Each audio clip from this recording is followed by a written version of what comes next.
Aquí con Fernando Fraquelli, con Evangelina Ramallo, para dar cuenta de la realidad a través de los reportajes, esta vez con un legislador y nada más ni nada menos que hablar de los temas de hoy que nos preocupan. ¿Empezamos con tarifas? Empezamos con tarifas. 2 horas de reunión del ministro Juan José Aranguren con los diputados del oficialismo. ¿Para qué? Para explicarle el cuadro tarifario, para explicarle cómo va a ser la audiencia pública y la postura que va a tener el gobierno. Es Fernando Sánchez de Coalición Cívica. Fernando, bienvenido, buen día. ¿Qué tal? Buen día, ¿cómo están? Bueno, ¿cómo ves toda esta situación? Bueno, me parece que en el día de ayer el ministro, por lo menos en el día de ayer el ministro le explicó a los legisladores de Cambiemos, pero también a los legisladores de la oposición, cuál es el plan que va a presentar en audiencia pública, que es lo que corresponde, que es además hacer caso a las observaciones que el fallo de la Corte hace unos días estableció y por lo cual tiró para atrás la reestructuración tarifaria de gas. ¿Qué es lo que se tiene que hacer? Eso es brindar información a la sociedad y a su vez recibir de la sociedad distintas opiniones. Y además hacerlo en distintos lugares del país. Es un país muy grande, entonces en ese sentido no solo se cumple con una formalidad de la ley, sino que el Estado Nacional, con un tema muy importante que impacta en los hogares de todos los argentinos, tiene un ida y vuelta como corresponde, como dice la ley. ¿Para qué? Para formar opinión y poder resolver. ¿Qué quiere decir esto? Que vamos a ir, el gobierno va a ir con una propuesta que no es cerrada, es con una propuesta que es entrada en vigencia en modificación de las tarifas de gas de una manera más gradual que la que se planteaba en la reestructuración tarifaria que se había intentado hacer en los meses anteriores, teniendo en cuenta que la reestructuración es necesaria. Sí. Ayer el ministro nos mostraba cuadros de, por ejemplo, provincias de la Argentina en las que se paga 0,11 centavos determinada medida de gas, cuando producirlo cuesta 7 pesos. Entonces, si lo dejamos como estaba antes, como lo tenía el gobierno anterior, es insostenible. Nos vamos a quedar sin energía, vamos a pagar barato, pero no vamos a tener. Es decir, en un momento se va a tener que cerrar la canilla. Lo que queremos hacer ahora es tener una lógica racional de lo que cuesta producir los servicios, de lo que cuesta a los argentinos consumirlo, teniendo conciencia social de quienes deberían tener tarifa social, que es un universo muy amplio que hoy ya lo tiene incluido. Fernando, ¿qué respuesta hubo cuando le plantearon en la reunión al ministro por qué este cuadro tarifario no se hizo hace 2 o 3 meses atrás? Bueno, ustedes saben que esa respuesta ya la dio el gobierno a partir del fallo de la Corte. Mejor dicho, lo dio antes, dio las explicaciones de por qué creía que no se tenían que hacer las audiencias públicas, dio las explicaciones de por qué el cuadro tarifario les parecía lo correcto, no solamente porque los argentinos tenemos que empezar a pagar de manera razonable lo que cuesta producir determinados servicios, sino porque además hay mucha disparidad entre determinadas zonas del país. Recordemos que provincias como por ejemplo de la que yo vengo, del Chaco, paga de gas muchísimo más de lo que pago yo acá en la ciudad de Buenos Aires. Entonces, esas distorsiones hay que acortarlas. Ahora, el debate de público, que no tienen gas natural. Por ejemplo, la de Chaco, la de Corrientes, claro, la de Formosa, la de Misiones, y no solo esas 4 provincias del NEA, sino grandes poblaciones, grandes grupos urbanos, de, por ejemplo, la provincia de Buenos Aires, que no tienen. Claro. Entonces, ese tipo de distorsiones, de diferencias que hay entre distintas zonas del país, se tienen que ir corrigiendo. ¿Cómo hacerlo? Y ahí vino la discusión. Muchos inclusive creíamos que se tenían que hacer las audiencias públicas y que se tenía que ir a una reestructuración tarifaria de manera más gradual. Bueno, pues hoy es lo que está planteando el gobierno. Ya el por qué no se hizo de esa manera en el tiempo anterior, bueno, porque hubo otra evaluación. Pero digo, un poco quedó en el pasado ya eso, porque la Corte ya resolvió y hoy hay que hacer lo que la Corte resolvió más lo que el gobierno cree que es lo correcto.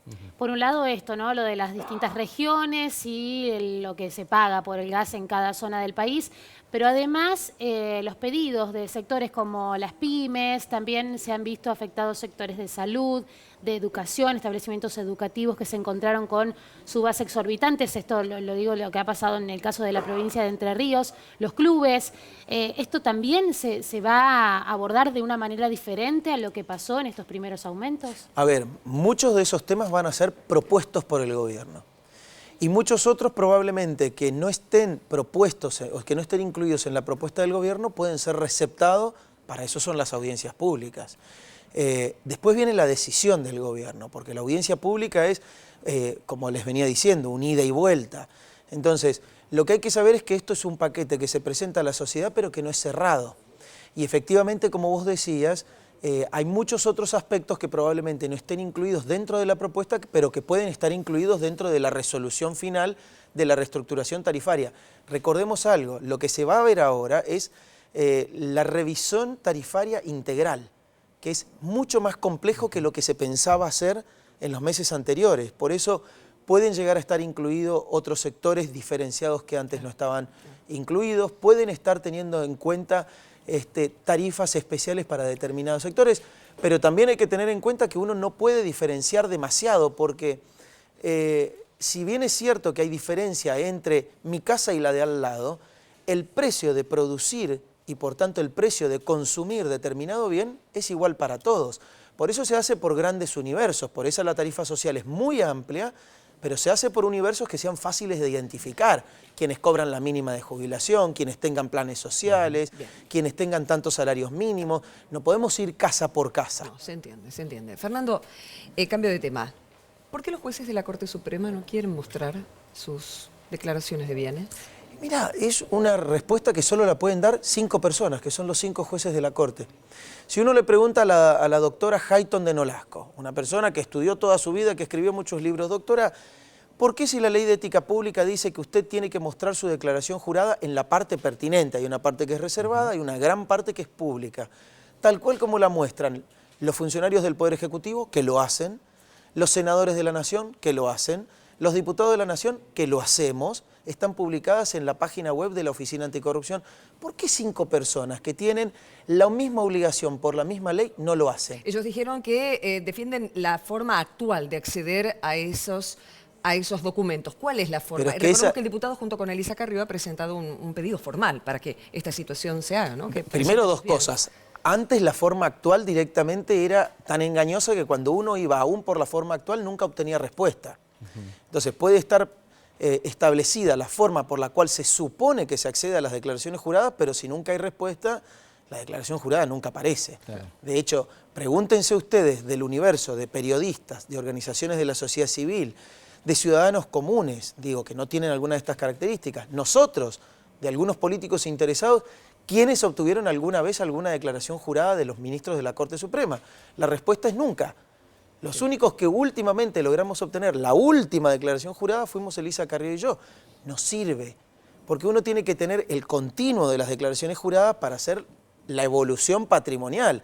No sirve solo saber qué tiene un funcionario durante un año, sino qué vino teniendo para saber si se volvió más rico y de qué manera. Entonces, la Corte efectivamente durante todos estos años vino violando la ley de ética pública. Lo voy a decir así, directamente.